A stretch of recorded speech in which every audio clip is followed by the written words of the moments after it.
warahmatullahi wabarakatuh. Selamat pagi, siang, sore, atau malam Pak Didik. Perkenalkan, nama saya Lina Nasyuaryani dengan NIM 112012012140136.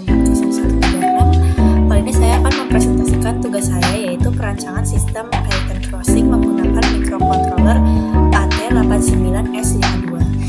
Adapun latar belakang dari pembuatan sistem ini karena tingginya aktivitas kendaraan khususnya di kawasan perkotaan yang seringkali tidak diimbangi dengan fasilitas penyeberangan pejalan kaki yang aman. Nah, maka dari itu diperlukan suatu sistem yang dapat mengatur lalu lintas kendaraan agar pejalan kaki dapat menyeberang jalan dengan aman dan tidak adanya kecelakaan.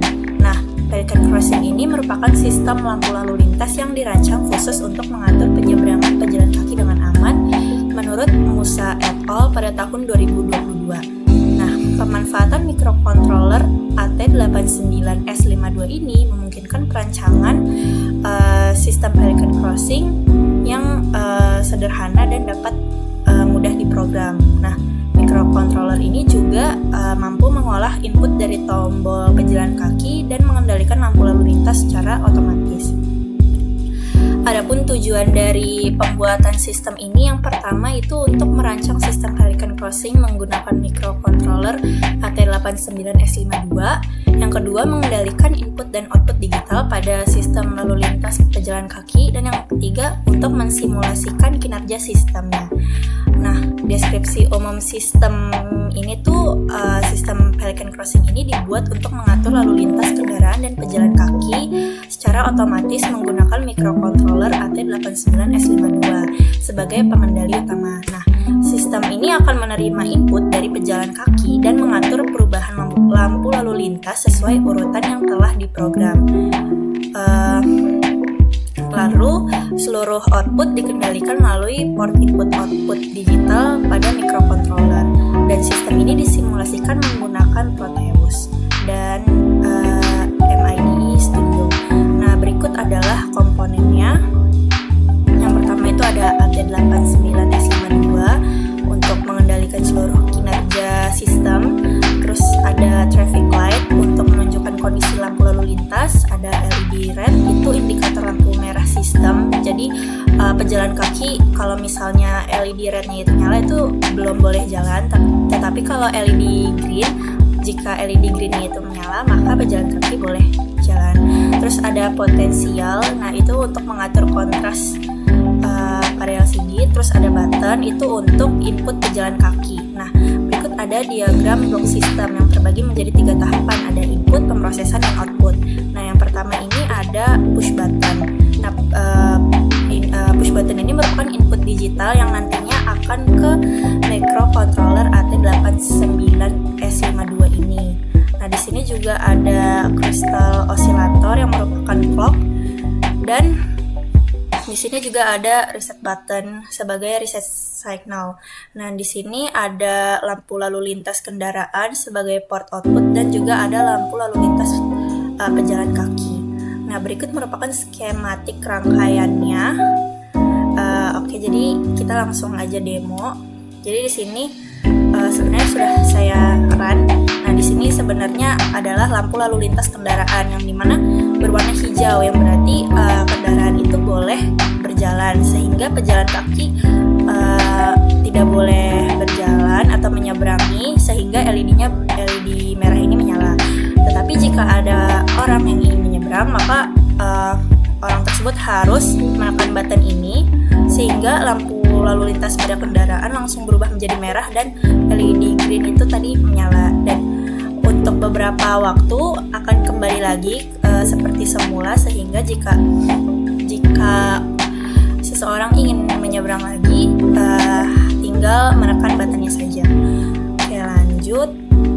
Untuk addressing decoding ini menggunakan direktif Xdata yang memicu instruksi MOVX untuk mengakses RAM M2256 melalui manipulasi bus alamat 16 bit. Nah, saat proses ini berlangsung, IC74LS373 ini mengunci alamat rendah pada port 0 menggunakan sinyal ALE, sementara port 2 mengirimkan alamat tinggi secara langsung ke memori.